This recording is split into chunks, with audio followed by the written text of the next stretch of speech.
Hello friends, how are you? I hope you all are doing great. So let's start new topic of CFR and FR.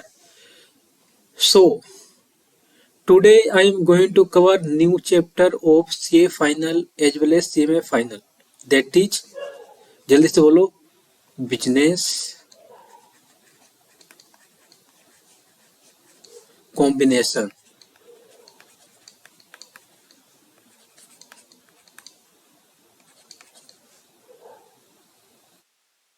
And business restructuring. Business restructuring.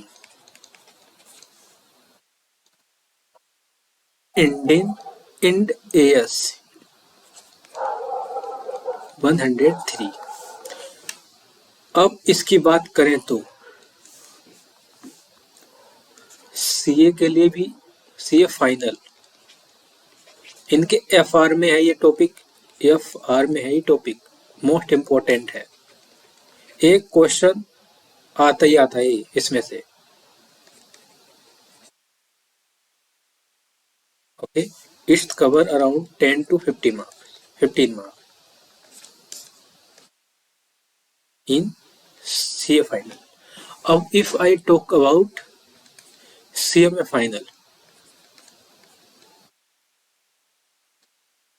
ये CMA final में कितने marks का आता है? इसमें से 20 marks fix है भाई, ना कम ना ज्यादा. शायद इसी की वजह से मेरे CMA फाइनल के जो फोर्थ ग्रुप था ना, उसमें CFR में एग्जाम्शन आई थी, सिर्फ इसी चैप्टर की वजह से. जानते हो, कुछ 2 क्वेश्चन आए थे इसके. और कुछ लोगों की क्वेरी भी थी कि आप एक बार CFR कवर करा दो. तो कुछ दोस्त भी हैं जो CMA फाइनल में है और CA फाइनल में भी है. तो उन्होंने बोला भाई क्या कुछ वीडियो बना रहा है, पढ़ाई रहा है यूट्यूब पर, तो इसको भी पढ़ा दो, इसमें मुझे भी प्रॉब्लम आ रही है. ओके, तो यही सोच के मैंने भी सोचा ठीक है, और भी लोगों की हेल्प हो जाएगी इसके थ्रू. सो आज से हम इस टॉपिक को भी CFR और FR दोनों हैं, जितने भी टॉपिक हैं जो मिलते जुलते हैं एक दूसरे से, पहले उन टॉपिक्स को कवर करेंगे. ओके, लाइक CFR, इसमें क्या बिजनेस कॉम्बिनेशन हो गया, कंसोलिडेटेड फाइनेंशियल स्टेटमेंट हो गई, देन आफ्टर क्या है, उसके बाद क्या है, इसमें शेयर बेस्ड पेमेंट हो गया, और जितनी भी चीजें हैं और थियोरटिकल हैं, प्रैक्टिकल हैं, सब कवर करेंगे यहाँ पर. ओके, सो आज से हम एक नया टॉपिक और most important topic of CMA final और CA फाइनल का हम कवर करने जा रहे हैं. सो बताओ guys, are you ready? If you are ready then say yes I am ready. With okay, जो कहना था वो मैं भूल चुका हूँ. अब हम मेन टॉपिक पे आते हैं. ओके, सो अभी तक मैंने बता दिया कि CA फाइनल के लिए कितना इंपॉर्टेंट है और CMA फाइनल के लिए कितना इंपॉर्टेंट है. ओके, तो हम इसे अच्छे से करेंगे इस टॉपिक को.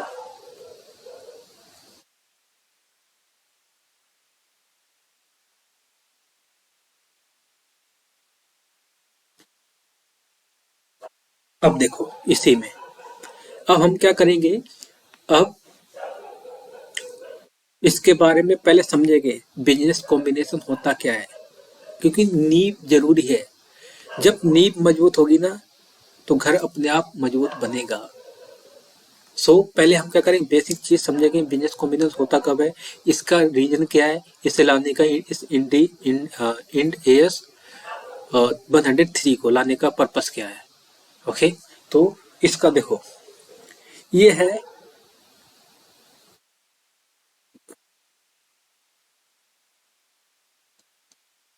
Entity A. ओके, और इधर है एंटिटी B. अब एंटिटी A ने क्या किया, इसने इसे एक्वायर कर लिया. तो इसे क्या बोलेंगे, इसे बोलेंगे एक्वायरर. ओके, और इसे क्या बोलेंगे, एक्वायरी. ओके, तो अब इसने इसे क्या कर लिया, इस एंटिटी का जो बिजनेस था उसको इसने कर लिया एक्वायर. अब इसके हाथ में क्या है, सारा कंट्रोल आ जाएगा। तो ये लीगली कौन एक्वायर हो गया, इसका लीगल एक्वायर कर है इसका एंटिटी ए। ओके, तो इसमें जो इंडियन एएस है ना, इंडियन एएस 103, ये क्या बोलता है, ये एक्वायर के थ्रू बोलता है, इसके रिगार्डिंग नहीं है। इसका जो भी है ना 99.9% वो किसके बारे में, एक्वायर के बारे में। क्या बताता है कि रिकॉग्नाइज कैसे करना है, recognise and measure of assets and liabilities. जो असेट्स एंड लाइबिलिटीज है उन्हें रिकॉग्नाइज कैसे करना है, ओके, और उसके बाद उसे रिकॉर्ड कैसे करना है, how to record, okay, record कैसे करना है। फिर उन्हें नॉर्मली हम मेजर किस पे करते हैं, मेजर करते हैं फेयर वैल्यू पर।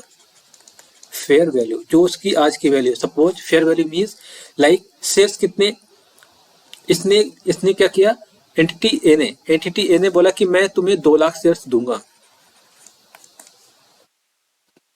जिनका प्राइस कितना है 10, ठीक है। लेकिन ये 10 प्राइस क्या है, लेकिन इनका जो मार्केट प्राइस है MKT बोले तो मार्केट, उनका प्राइस कितना है 300 रुपए। तो हम 10 पर मेजर नहीं करेंगे, इसका जो कंसिडरेशन देंगे ना, उस कंसिडरेशन होगा वो इस पर होगा, मार्केट पर, मार्केट वैल्यू पर।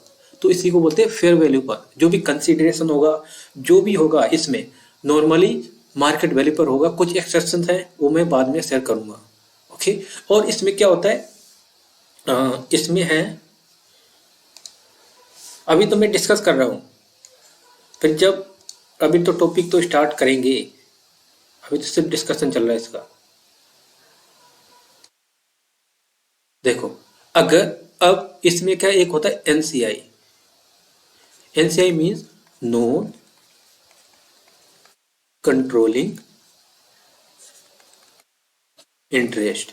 इन्हें कुछ को लिखना कुछ भी नहीं है, अभी जब मैं बोलूंगा तब लिखना है, अभी सिर्फ समझा रहा हूं एनसीआई होता क्या है, नॉन कंट्रोलिंग इंटरेस्ट क्या होता है। देखो, नॉन कंट्रोलिंग इंटरेस्ट मीन्स क्या होता है, देखो जैसे ये एंटिटी ए है, ये है बी। अब इसने क्या किया, इसका सिर्फ 80% बिजनेस को क्या कर लिया, कंट्रोल कर लिया है। अब जो बैलेंस बचा है, बैलेंस कितना बचा है 20%, तो 20% है ना, उसे बोलेंगे एनसीआई, नॉन कंट्रोलिंग इंटरेस्ट, मतलब उस पर इसका कंट्रोल है ही नहीं है, तो एक के लिए वो क्या हो जाएगा, नॉन कंट्रोलिंग इंटरेस्ट हो जाएगा। अगर वही 100% एक्वायर कर लेता, 100% बिजनेस को एक्वायर कर लेता, तो क्या होता है यहाँ पर, तो उसे यहाँ पर एनसीआई आते ही नहीं, नॉन कंट्रोलिंग इंटरेस्ट इन्वॉल्व भी नहीं होता। तो ये क्या है, नॉन कंट्रोलिंग इंटरेस्ट है, ओके। तो और इसके बाद, ठीक, अब इसके बाद देखो क्या है इसमें, इतना समझ में आ गया नॉन कंट्रोलिंग इंटरेस्ट क्या होता है। सब कुछ लिखूंगा, मतलब मैंने नोट्स बना रखे हैं, प्रॉपर रिटन नोट है वो, तो वो मैं आपको शेयर कर दूंगा। टेलीग्राम पर मिलेंगे आपको नोट्स, और गूगल ड्राइव पर भी मिल जाएंगे, और लिंक इसका डिस्क्रिप्शन में मिलेगा आपको, गूगल का भी, गूगल ड्राइव का भी, और टेलीग्राम का भी, ओके। तो अब क्या है, नॉन कंट्रोलिंग इंटरेस्ट का पता चल गया ना। जैसे बिजनेस अगर थोड़ी बहुत क्या कर लिया, 80% 90% तक क्लियर करे, जो बैलेंस बच गया, तो क्या नॉन कंट्रोल, उसके कंट्रोल में है ही नहीं, जो ये वाला पोर्शन है इसके कंट्रोल में नहीं है, तो इसे क्या बोलेंगे, ये नॉन कंट्रोलिंग इंटरेस्ट, ओके। अब उसके बाद आता है क्या, और इंडियन एएस क्या बोलता है, कंटिंजेंट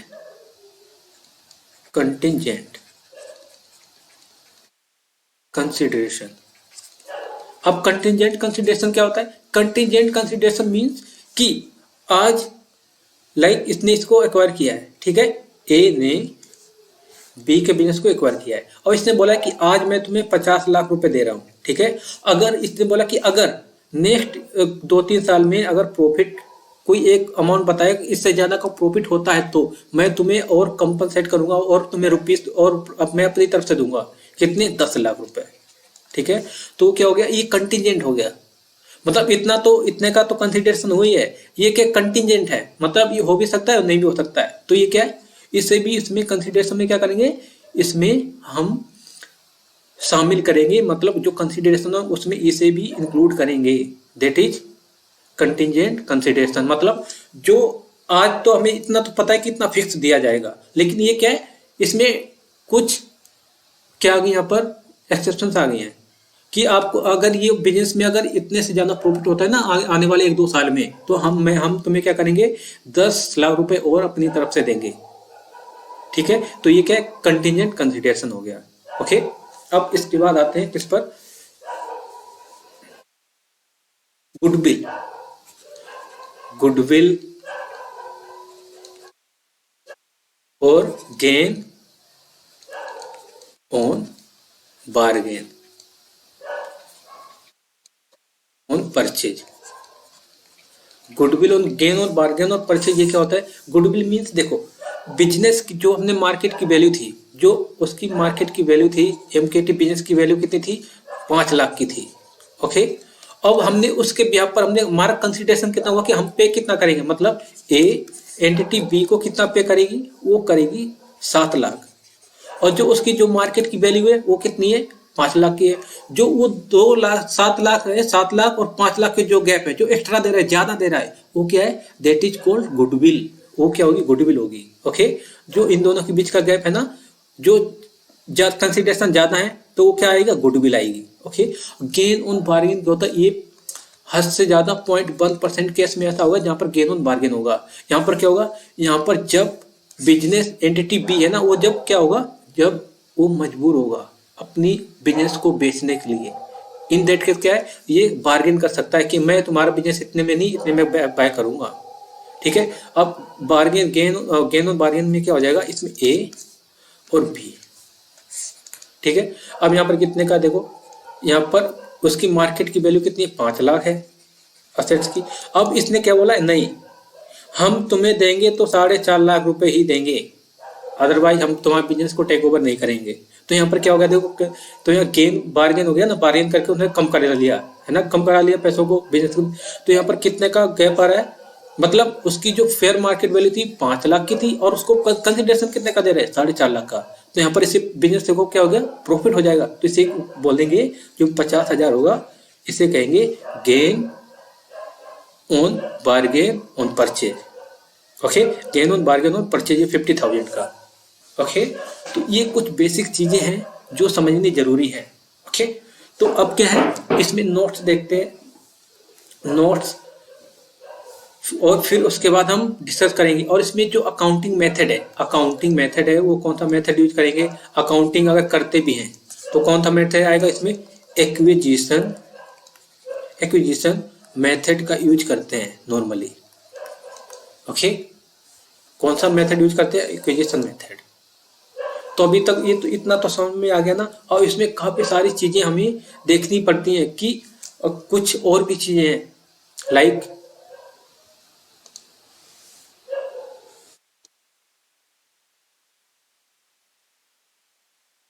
अब इसमें क्या है देखो, और क्या है, एक होता है हमें इसमें अकाउंटिंग एक्वायर भी ढूंढना पड़ता है। Accounting acquire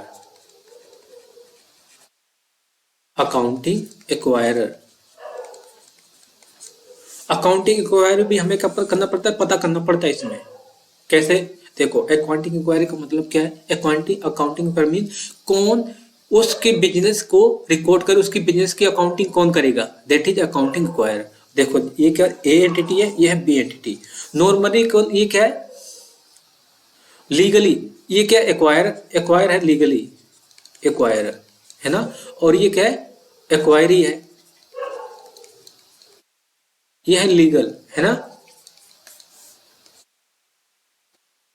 acquire. और लेकिन अब कुछ केसेस में ऐसा होता है, एक्सेप्शंस है, कुछ केसेस में क्या होता है कि जो अकाउंटिंग है ना, वो 99% में कौन करेगा? 99.9% में यही करता है। अकाउंटिंग भी ये इसने एक्वायर कर, ये अपनी बुक्स में अकाउंटिंग भी करेगा उसकी, जो बिजनेस को टेक ओवर किया है। कुछ ऐसे एक्सेप्शन केसेस हैं जिसमें क्या करेगा? जो अकाउंटिंग एक्वायर है, अकाउंटिंग एक्वायर इसे माना जाएगा। इसका मतलब क्या है? जो बिजनेस इसने बाय किया है, ठीक है, लीगल एक्वायर तो ये हो गया क्योंकि इसने बिजनेस को बाय किया, ठीक है। लेकिन क्या इसमें कि बिजनेस जो इसमें है ना, ये क्या करेगा, जो इसमें भी जो भी चेंजेस हैं, लाइक जो भी अकाउंटिंग है, अकाउंटिंग, ये कुछ एक्सेप्शन केसेस में है जिसमें कौन करेगा, बी एंटिटी क्या करेगी, अकाउंटिंग अकाउंटिंग करेगी उसके ट्रांजेक्शन की। तो इससे क्या, तो हमें क्या यहाँ पर ये भी पता लगाना होता है कि अकाउंटिंग एक्वायर कौन है। ओके, और बिजनेस कॉम्बिनेशन, हमें ये भी पता लगाना है कि यहाँ पर बिजनेस कॉम्बिनेशन हुआ है कि नहीं हुआ है, और ये कैसे पता लगेगा, ये कब पता लगेगा, जब हम इस चैप्टर को पढ़ेंगे। ठीक है, इसमें बिजनेस कॉम्बिनेशन का मतलब ये होता है कि अगर जो एंटिटी ए है उसने अगर एंटिटी बी को जो परचेज किया है, वो बिजनेस जो भी परचेज किया है ना, उसको बिजनेस कॉम्बिनेशन तभी बोलेंगे, कुछ इसमें केसेस हैं उन्हें सेटिस्फाई करना होता है, तभी हम कहेंगे कि अगर ये चीज़ें सेटिस्फाई हो गई तो इससे बोलेंगे ये बिजनेस कॉम्बिनेशन है। अदरवाइज इसका किसी और एस में क्या करेंगे, उसको अकाउंटिंग होगी। ठीक है, तो यहाँ पर हमें बिजनेस को ये भी पता लगाना है कि ये बिजनेस है कि नहीं है। यहाँ पर अकाउंटिंग एक्वायर कौन है, ए है या बी है। ओके, तो अब हम नोट्स पे चलते हैं। ठीक है, नोट्स पे चलेंगे, फिर हम डिस्कस करते हैं साथ में नोट्स के साथ। एक्चुअली मैंने ना नोट्स बना रखे हैं, रिटर्न नोट्स, देखो इधर, सी दिस, ये देखो बिजनेस कॉम्बिनेशन इंडियन एएस कितना है, 103, और इसका आईएफआरएस का कितना है, आईएफआरएस का 3, आईएफआरएस इसमें क्या 3 है, आईएफआरएस का 3। अब इसमें क्या लिखा देखो, बिजनेस कॉम्बिनेशन है कॉर्पोरेट रिस्ट्रक्चरिंग, इंडियन एएस 103, इसमें क्या लिखा है, accounting for business combination done as per Indian AS 103। जो अकाउंटिंग है बिजनेस कॉम्बिनेशन की, जो अकाउंटिंग है वो किस पर होगी, as per as Ind AS कितना होगा, इंड एएस 103 के अकॉर्डिंग ही हम क्या करेंगे, यहाँ पर अकाउंटिंग करेंगे इसकी। और क्या लिखा, this Indian AS apply to the transaction और other event in which acquire obtain control of one और मोर बिजनेस। अब इसमें क्या, ये कब तभी अप्लाई होगा जब कोई ट्रांजैक्शन और कोई अदर इवेंट होता है और उसको कोई एक्वायर है, वो क्या कर लेता है, उस पर कंट्रोल कर लेता है, वो बंद भी हो सकता है, उससे ज़्यादा बिजनेस भी हो सकता है। ठीक है, ठीक है, तभी हम क्या करेंगे, इसको अप्लाई करेंगे। और इसमें एक्विजिशन मेथड कितने हैं देखो, accounting and reporting made under acquisition act होता है एक्विजिशन मेथड। नंबर दूसरा pooling of interest method, also called business combination under common control, ये भी है। ठीक है, ये कब होगा, ये सब डिस्कस करेंगे साथ में जब क्वेश्चन करेंगे, साथ ही साथ इन्हें डिस्कस करेंगे। ठीक है, 1 बाय 1। तो एक एक्विजिशन मेथड, मेन ये है एक्विजिशन मेथड। ठीक है, कुछ केसेस में कौन सा है, बिजनेस कॉम्बिनेशन अंदर कॉमन कंट्रोल को भी यूज करते हैं। ओके, और इसमें क्या देखो, नेक्स्ट इसके ऑब्जेक्टिव्स क्या है देखो, ऑब्जेक्टिव्स क्या है, objectives of Indian Ind AS 103 can be summarise as follow. इसके कुछ ऑब्जेक्टिव्स है, like standard provide some guidelines and establishes principle and requirements for an acquirer with respect recognition and measurement of identifiable assets, liabilities, goodwill, gain from bargain purchase, non controlling interest। अब हमने goodwill के बारे में discuss किया था और gain और bargain के बारे में डिस्कस कर लिया था, और एनसीआई नॉन कंट्रोल इंटरेस्ट क्या होता है। ठीक है, और इसमें क्या हमें आइडेंटिफाइबल असेट्स, हमें भी ये भी क्या करना पड़ेगा, इन सबको देखना पड़ेगा कौन कौन सी आइडेंटिफाइबल असेट्स हैं और कौन कौन सी लाइबिलिटीज हैं। ओके, तो पहला तो ये हो गया। सेकेंड में क्या लिखा, the Indian AS 103 apply to the transaction और इवेंट। ये तो हमने स्टार्टिंग में पढ़ा था, कोई ये कब अप्लाई होगा, जब कोई ट्रांजेक्शन होगा या कोई इवेंट होगा। Okay, definition of business combination, उसी को क्या बोलेंगे, बिजनेस कॉम्बिनेशन कहेंगे। जहां पर कोई ट्रांजेक्शन या इवेंट होता है तो उस केस में उसे कहेंगे बिजनेस कॉम्बिनेशन। अब नेक्स्ट देखो, ये देखो बिजनेस का मतलब क्या, यहाँ पर थर्ड में, business simply means integrated set of activities and assets that is capable of being conduct and manage for the purpose of providing return. Business का it is integrated set of activities, जिसमें activities हो जहाँ जिसका purpose क्या है कि वहां पर कोई रिटर्न हो। ओके, रिटर्न मीन्स आप बिजनेस कर रहे हो, बिजनेस किस पर्पज करते हो, प्रॉफिट के पर्पज से, तो उसी को हम क्या बोलेंगे, बिजनेस कहेंगे। ओके, और term business combination, business combination क्या है, रेफर टू द ट्रांजेक्शन और event in which acquirer acquires control of one और मोर बिजनेस। अब बिजनेस कॉम्बिनेशन क्या कब बोलेंगे, इट ट्रांजेक्शन और इवेंट इन विच, कोई ट्रांजेक्शन और इवेंट होता है जहाँ इन विच, जिसमें एक्वायर क्या करता है, कंट्रोल कर लेता है एक या एक से ज्यादा बिजनेस को, that is called business combination. Okay, एक या उससे ज्यादा बिजनेस को, तो उसे क्या करेंगे, ट्रू मर्जर भी कहते हैं, नॉन एज से ट्रू मर्जर भी कहेंगे। उसका लिखा acquirer, acquire means is the entity which control of other entity. Acquire कौन होता है, जो दूसरी एंटिटी कोई बिजनेस को एक्वायर कर लेता है, कंट्रोल कर लेता है, दैट इज नॉन एक्वायरर। अब नेक्स्ट है एक्वायरी,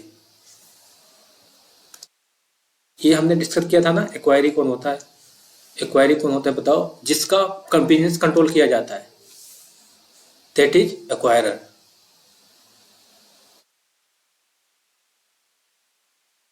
एक्वायरी कौन है, is the entity whose control is the business, जिसके बिजनेस को क्या करते हैं, कंट्रोल कर लिया जाता है, वो होता है एक्वायरर।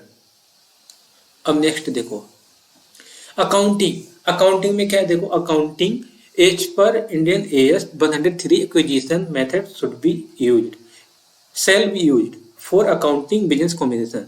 किसके लिए, अकाउंटिंग के लिए कौन सा मेथड यूज करेंगे, एक्विजिशन मेथड को, इसमें बोला है ना। अब क्या लिखा, स्टेप 1, अब इसमें कुछ स्टेप्स है वो हमें पहले पता होने चाहिए, क्या क्या करना, क्या जरूरी है, क्या क्या आइडेंटिफाई करना जरूरी है। इसमें क्या लिखा, आइडेंटिफाई द एक्वायरर, इसमें क्या आइडेंटिफाई करना है एक्वायरर, जो मैंने अभी डिस्कस भी किया था, एक्वायर को आइडेंटिफाई करना।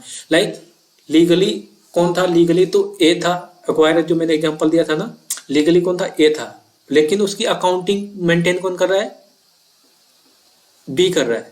तो हमें इसमें क्या है, कभी ऐसा हो सकता है कि एक्वायर जो लीगली एक्वायर कौन है, ए है, लेकिन उसकी अकाउंटिंग बी कर रहा है, तो हमें फाइंड ये भी फाइंड करना पड़ेगा। तो यहाँ पर ये लिखा है आइडेंटिफाई द एक्वायरर, क्या लिखा, X acquire control of entity Y, और एक्स क्या करता है, एंटिटी बाय के कंट्रोल को, एंटिटी बाय को कंट्रोल कर लेता है।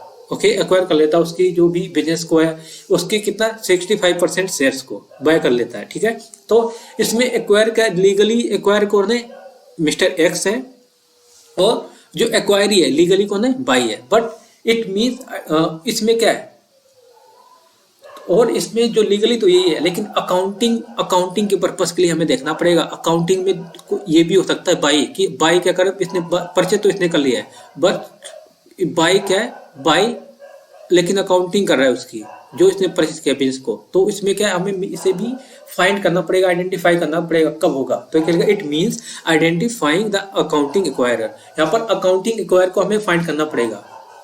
ओके,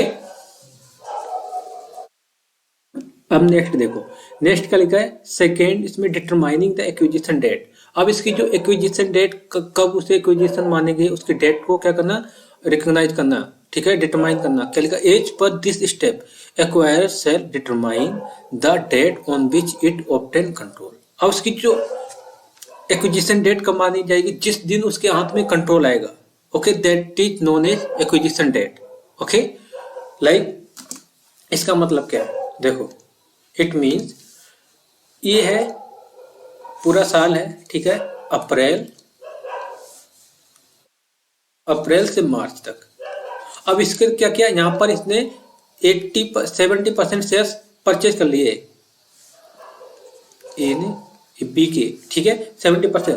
तो जिस दिन इसके पास कंट्रोल आ जाएगा उसी दिन क्या मानेंगे, उसी दिन मानेंगे एक्विजिशन डेट, इसी दिन क्या हो जाएगा, एक्विजिशन डेट मानेंगे। अब जिस दिन एक्विजिशन डेट है, जिस दिन ये एक्वायर करेगा उस दिन कुछ चीजें हमें इसे क्या करनी पड़ेंगी, रिकॉग्नाइज करनी पड़ेंगी इसे। तो क्या लिखा, recognition of on the acquisition date acquirer shall recognise, acquire को कुछ चीजें रिकॉग्नाइज करनी पड़ेंगी, पहचाननी पड़ेंगी, जाननी पड़ेंगी, क्योंकि उन्हें अकाउंटिंग में तो करनी है ना, तो पहले उन्हें रिकॉग्नाइज करना जरूरी है, रिकॉग्नाइज करना। ठीक है, तो क्या लिखा, आइडेंटिफाइबल असेट्स, जो आइडेंटिफाइबल जो असेट्स हैं उन्हें क्या करना है, उनको रिकॉर्ड बनाना है, और लाइबिलिटीज, और क्या है, कोई भी एनी नॉन कंट्रोलिंग इंटरेस्ट है, NCI, अगर NCI है तो उसे भी पता करना कितना है, कितना नहीं है।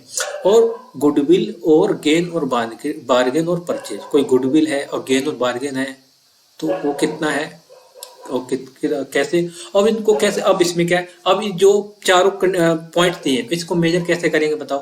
तो ये पॉइंट इसमें लिखा फोर्थ में, अफोर मेंशन, ये लिखा है aforementioned items be at fair value. जो ये वाली आइटम्स हैं उन्हें किस पर में करेंगे, इन्हें रिकॉग्नाइज करेंगे फेयर वैल्यू पर, उसकी जो फेयर वैल्यू होगी ना उस पर इससे क्या करेंगे, रिकॉग्नाइज करेंगे। ओके, लिखा है ना ये फेयर वैल्यू। ठीक, अब उसके बाद क्या है, कुछ एक्सेप्शंस भी हैं। क्या एक्सेप्शन क्या है इसमें, देखो, एक्सेप्शन टू रिकॉग्नाइज प्रिंसिपल्स, कुछ प्रिंसिपल्स हैं जिन्हें रिकॉग्नाइज करने की एक्सेप्शन है। क्या, कोई कंटिजेंट लायबिलिटी है, और कोई कंटिजेंट लायबिलिटी है तो उसके अब इसमें क्या बोलता है, इंड AS 37 क्या बोलता है, present obligation probability of outflow of fund. अगर प्रेजेंट ओब्लिगेशन क्या बोलता है कि इंडियन एयर्स की जो प्रोबेबिलिटी, जो आउटफ्लो फंड हो रहा है, फंड होगा, उसकी कोई प्रोबेबिलिटी होनी चाहिए। प्रोबेबिलिटी मीन कि हाँ कितना फंड जा सकता है। तो इंडियन एयर्स बोलता है कि इसमें कोई अगर प्रोबेबिलिटी है तभी उसे हम रिकॉर्ड करेंगे। ओके, तो इसमें कहेगा एंड इंडियन एयर 37 मैंने हिंदी में भी लिख दिया। ये कहता है कि प्रेजेंट ओब्लिगेशन हो और आउटफ्लो होने की संभावना है, उसमें क्या है, आउटफ्लो होने की संभावना है, तभी उस कंटीजेंट लायबिलिटी को रिकॉर्ड करते हैं according to Indian Ind AS 37। और इसमें क्या बोलता है, अंडर इंड AS 103 इसमें बोलते हैं contingent liability shall be recognise irrespectively of outflow of fund और नॉट। चाहे आउटफ्लो ऑफ फंड की संभावना हो या ना हो, बट यहाँ पर हम कंटीजेंट लायबिलिटीज को रिकॉर्ड करेंगे, कुछ भी हो। ओके, तो इसमें यही बोला है। तो यहाँ पर लिखा है ना, चाहे आउटफ्लो हो या संभावना हो या ना हो, तो रिकॉर्ड तो यहाँ पर करनी है।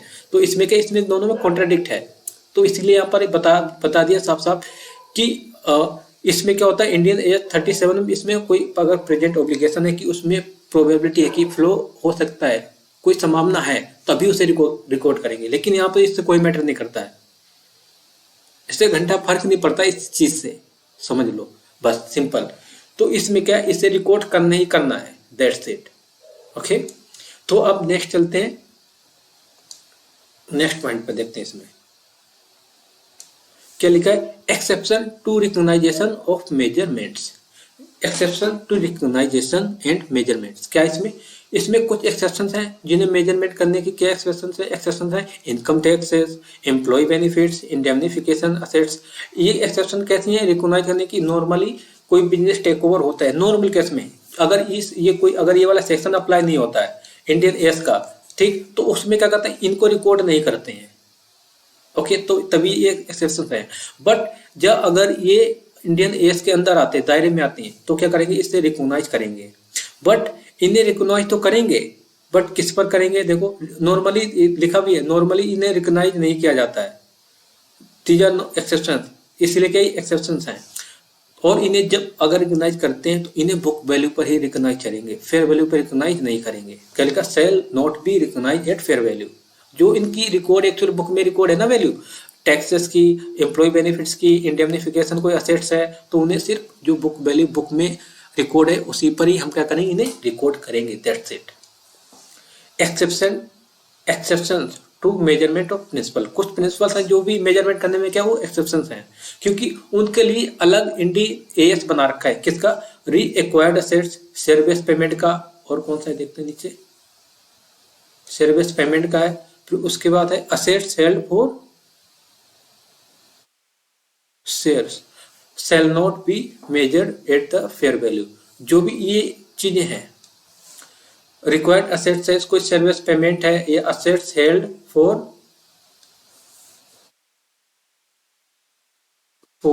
क्या लिखा है इसमें, देखता हूं मैं नोट्स में क्या लिखा है इसमें, असेट्स हेल्ड फॉर सेल। कोई अगर असेट सेल करेगी सेल के पर्पज के लिए, तो उन्हें फेयर वैल्यू पे रिकॉग्नाइज नहीं करेंगे, उसे सिर्फ किस पे रिकॉग्नाइज करेंगे, जो एक्चुअली में उन्हें रिकॉर्ड कर रखा है, दैट्स इट। ओके, उसके बाद क्या है, 8 पॉइंट, इसमें क्या लिखा, मेजरमेंट ऑफ गुडविल और गेन ऑन बार्गेन। अब इसमें गुडविल और गेन ऑन बार्गेन को क्या करेंगे, हम मेजरमेंट कैसे करते हैं, इसके ऊपर 7-8 क्वेश्चन हैं, वो हम कवर करेंगे, ठीक है, नेक्स्ट में। पहले आज तो हम सीधा, आज बोर हो जाओ, आई मीन बोर होने का मतलब ये नहीं बोर हो जाओ सोने लग जाओ, नहीं, क्योंकि आज थ्योरी का पोर्शन है, तो यहाँ पर थोड़ी बोरियस सी फीलिंग होगी, ओके, क्योंकि आज हम प्रैक्टिकल क्वेश्चन कवर नहीं कर रहे हैं, दैट्स इट। ओके, सो यहाँ पर बोर होना नहीं है, ये ध्यान रखना है, ठीक है, क्योंकि यही तो बेस है। इसी के ऊपर तो हम जो भी करेंगे, जो भी जितनी भी अकाउंटिंग होगी इसी के अकॉर्डिंग ही तो करेंगे, जो रिकॉर्ड करेंगे, जो क्वेश्चंस करेंगे। So don't need to get bore. Okay, so क्या लिखा, मेजरमेंट ऑफ गुडविल और गेन और बार्गेन परचेज, कंसिडरेशन ट्रांसफर। अब देखो इसमें कैसे, अगर गुडविल, अगर कोई गेन और बार्गेन आता है तो कैसे आएगा, देखो कंसिडरेशन और ट्रांसफर, जो कंसिडरेशन है कितना पे करना है, ठीक है, और कोई नॉन कंट्रोलिंग इंटरेस्ट है, जो नॉन कंट्रोलिंग इंटरेस्ट है उसे भी तो पे करना पड़ेगा ना। ओके, तो उसको उन दोनों को क्या कर लेंगे, ऐड कर लेंगे, तो टोटल कंसिडरेशन आ जाएगा। क्या आएगा, टोटल कंसिडरेशन, टोटल कंसिडरेशन यहाँ पर आएगा। ओके, अब उसके बाद क्या है, फिर उसमें क्या है, ए पार्ट ए आ जाएगा, उसमें से बी पार्ट में क्या है, नेट असेट्स आइडेंटिफाइबल असेट जो एक्वायर्ड एंड लायबिलिटीज अज्यूम्ड हैं उनका टोटल करेंगे, उसका टोटल आएगा। फिर उसमें क्या करेंगे, फिर बी, ए में से बी को माइनस करेंगे, ए में से अगर बी को माइनस करेंगे, ठीक है, एक में से बी को माइनस करते हैं तो उसके बाद क्या लिखा, if A greater than B, अगर ए ग्रेटर देन बी से तो क्या आएगा, लॉस।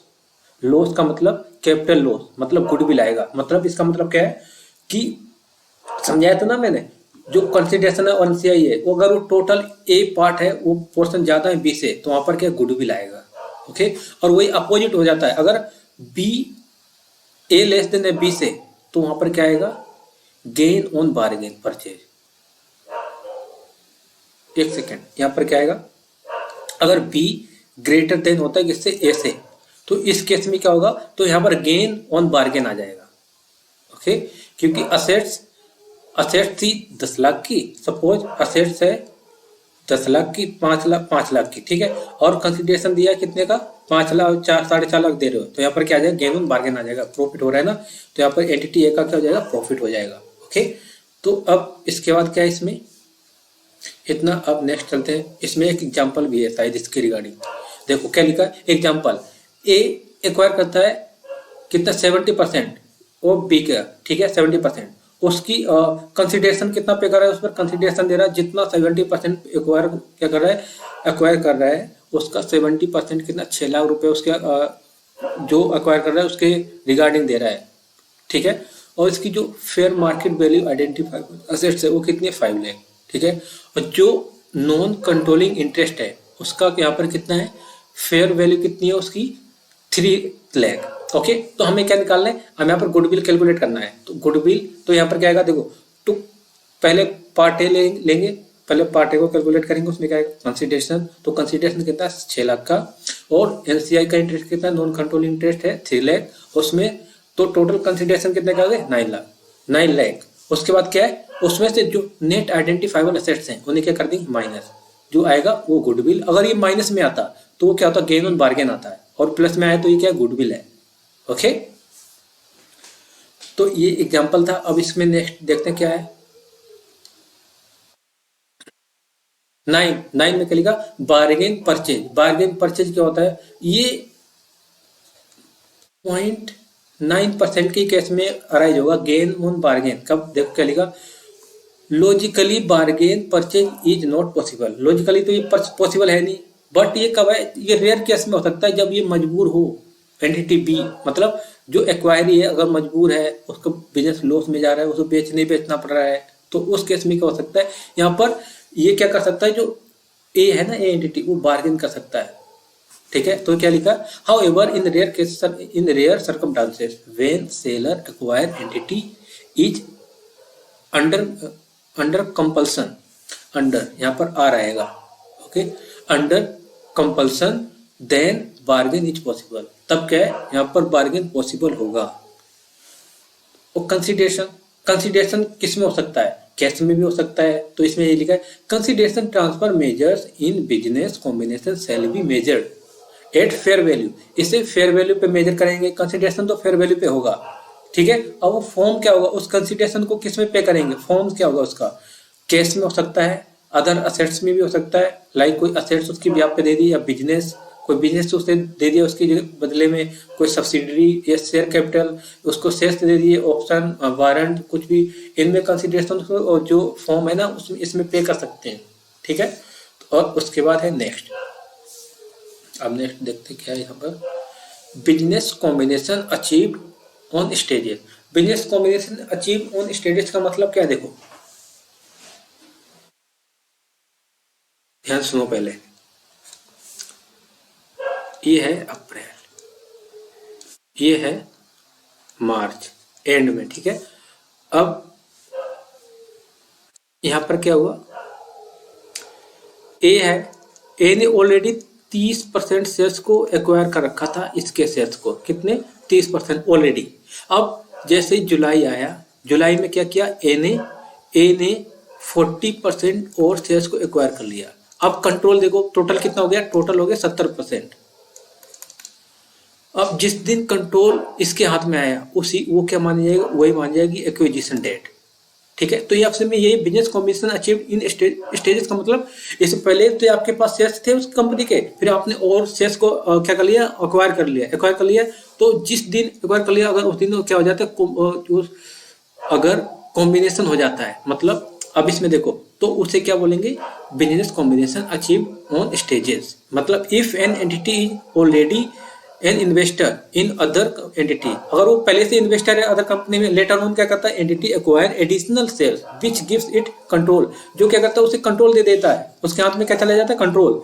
तो उस केस में क्या होगा, control of the other entity, then it is a case of business transaction achieve in stages. तो इसे क्या मानेंगे, achieve business transaction, business combination achieve in stages, तो इसे कहेंगे। ओके, तो इसी को बोलते हैं जो पहले से उसने इन्वेस्ट कर रखा था और उसमें और भी क्या कर लिया, और कुछ शेयर्स एक्वायर कर लिया जिससे कि उसके हाथ में कंट्रोल आ गया, तो ये है business combination achieve in stages. और ये उसका यहाँ पर एग्जाम्पल भी है।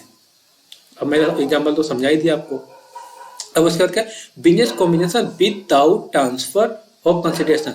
कुछ केस ऐसा होगा जिसमें विदाउट ट्रांसफर ही हम क्या मानेंगे, बिजनेस कॉम्बिनेशन मानेंगे। Even in such cases accounting shall be as per acquisition method. Acquisition method होगा, और क्या, एक्विजिशन रिलेटेड कॉस्ट, जो एक्विजिशन रिलेटेड कॉस्ट होगी, क्या कौन कौन सी कॉस्ट हो सकती है, वो are the cost such as finder fees, advisory cost, final fees advisory cost हो सकती है, लीगल कॉस्ट हो सकती है, अकाउंटिंग, वैल्यूएशन और प्रोफेशनल एंड क्या लिखा है, consultancy fees, general administrative cost. ये कुछ कॉस्ट भी उसमें अराइज हो सकती हैं। ओके,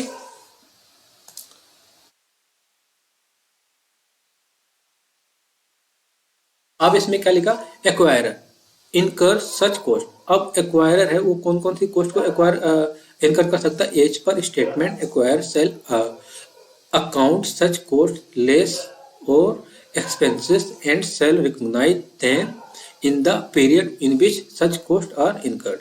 अब जो एक्वायर है वो कब उन कॉस्ट को रिकॉग्नाइज करेगा, जिस ईयर में वो क्या है, कॉस्ट को उन्होंने क्या किया है, इनकर्ड किया है। Okay, however cost of issue of debt or equity shall be recognized as per Indian AS 109 and Indian 132। अगर कोई कॉस्ट इशू ऑफ डेट पर है और इक्विटी पर है, तो उसको इसके अकॉर्डिंग, जो इनके एएस है ना, इसके अकॉर्डिंग हम क्या करेंगे, उन कॉस्ट को रिकॉग्नाइज करेंगे। सब्सिक्वेंट मेजरमेंट क्या है, देखो, subsequent measurement of assets liability shall be as per relevant standard. जो सब्सिक्वेंट मेजरमेंट है वो सब्सिक्वेंट जो असेट्स और लायबिलिटी शैल बी मेजर करनी है रेलिवेंट, जो भी उसके रेलिवेंट स्टैंडर्ड होगा ना उसके अकॉर्डिंग ही हम क्या करेंगे, उनका मेजरमेंट करेंगे असेट्स और लायबिलिटीज का। That's it. अब जो सब्सिक्वेंट कौन कौन सी हैं वो देखो, उसमें सब्सिक्वेंट में क्या क्या आ रहा है देखते हैं इधर।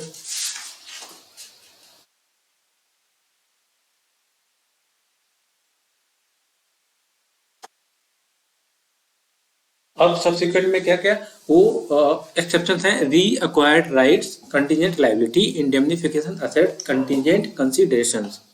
ओके, अब इसके बाद क्या है, नेक्स्ट पॉइंट। अब गुडविल,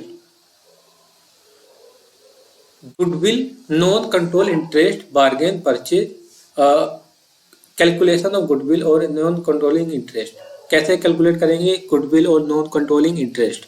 ओके, तो इसमें क्या है, ये तो मैंने समझाया था अभी, तो प्रीवियसली तो समझाया कि कैलकुलेट गुडविल और नॉन कंट्रोलिंग इंटरेस्ट कैसे कैलकुलेट करेंगे। इसके ऊपर कम से कम 10 से 12 क्वेश्चंस हैं जो हम कवर करेंगे, वो क्वेश्चन आने के चांसेस हैं। ओके, तो इसमें क्या कंसिडरेशन, कितने का हुआ है उसमें प्लस कर देंगे non controlling interest if any, अगर है, अगर 100% ही कर लिया है तो यहाँ पर एनसीआई का तो क्वेश्चन ही अराइज नहीं होता है। अगर 70% किया है तो 20% तो नॉन कंट्रोलिंग इंटरेस्ट हो गया ना, तो टोटल फिर क्या आ जाएगा कंसिडरेशन, उसमें फेयर वैल्यू ऑफ असेट्स है ना जो, उसको लेस कर देंगे। नेट असेट्स, जो fair value of net assets होगी उसे माइनस कर देंगे, तो क्या जाएगा गुडविल आएगा या गेन ऑन बार्गेन आएगा। अगर प्लस में आया तो गुडविल और माइनस में आया तो गेन ऑन बार्गेन आएगा। और पार्ट बी में क्या, इसमें यहाँ डिटर्मिनेशन करना पड़ता है, किसका, डिटर्मिनेशन ऑफ बिजनेस, का डिटर्मिनेशन करना पड़ता है। लाइक इसकी कुछ केस स्टडीज हैं जो सीए फाइनल में आती हैं, केस स्टडीज। ओके, क्योंकि इस सीए फाइनल में तो अभी तक तो मैंने देखी नहीं कोई केस स्टडीज आई होंगी इससे डिटर्मिनेशन ऑफ बिजनेस से रिलेटेड, तो उन्हें भी कवर करेंगे यहाँ पर। ओके, पार्ट 3 में क्या है, आइडेंटिफाई द एक्वायरिंग एंटरप्राइज।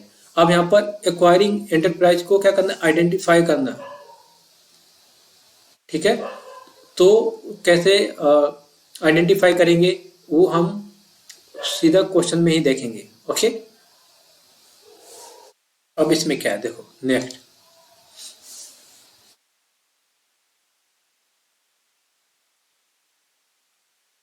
यहाँ पर 4 में देखो, 4 में click, part 4 determination of acquisition rate. ये तो अभी तो सबसे के था, determination of acquisition rate, business combination, achieving stages, contingent consideration और रिटेंशन ऑफ ओरिजिनल, लीज और क्लासिफिकेशन। अब कुछ ये रिटेंशन ऑफ ओरिजिनल और लीज क्लासिफिकेशन करना, कोई अगर लीज पर है और कोई रिटेंशन करके रखा है उनको क्लासिफाई करना। 8वां पॉइंट किस चीज का है, let's see. Contingent liability, contingent liability में क्या देखो, ये जो है इसमें लिखा है contingent liability, in case of Indian AS 103 contingent liability will be considered as contingent liability, like progressive, और ये है रिग्रेसिव नेचर और progressive. Contingent liability present obligation, outflow fund. Okay, तो इसमें सिर्फ वही है जो कंटिजेंट लायबिलिटी बोला था ना मैंने, वही। अगर कोई प्रेजेंट ऑब्लिगेशन है और या नहीं है हम इसमें रिकॉर्ड करेंगे, दैट्स इट, हमने पहले भी डिस्कस कर रखा है ऑलरेडी, तो दोबारा डिस्कस करने की जरूरत नहीं है यहाँ पर। ठीक है, अब इतना हो गया ना। अब हम नेक्स्ट क्लास में क्या करेंगे, हम नेक्स्ट क्लास में स्टार्ट करेंगे प्रैक्टिकल। नेक्स्ट क्लास में प्रैक्टिकल स्टार्ट होगा, उसमें क्या होगा देखो, उसमें पहले हम ये सीखेंगे गुडविल कैसे कैलकुलेट करते हैं और नॉन कंट्रोलिंग इंटरेस्ट कैसे कैलकुलेट करते हैं और गेन ऑन बार्गेन कैसे कैलकुलेट करना है, how to calculate gain on bargain. ठीक है, तो नेक्स्ट क्लास से प्रैक्टिकल स्टार्ट हो जाएगा। सो अच्छे से करेंगे इसके जितने भी प्रैक्टिकल्स हैं, और इसके जो जितने भी सारे नोट्स हैं सब आपको टेलीग्राम पे मिल जाएंगे। टेलीग्राम पे नहीं तो वहां पर मिलेंगे, कहाँ पर, टेलीग्राम पे तो मिलेंगे पक्का। ओके, आपको डिस्क्रिप्शन में लिंक मिलेगा और गूगल ड्राइव पर भी मैं अपलोड कर दूंगा। Okay, so I think it is enough for today. In next class we will continue business combination Indian AS 103. So if you like this video, do like, share and subscribe. Till then, bye bye and take care. Wow.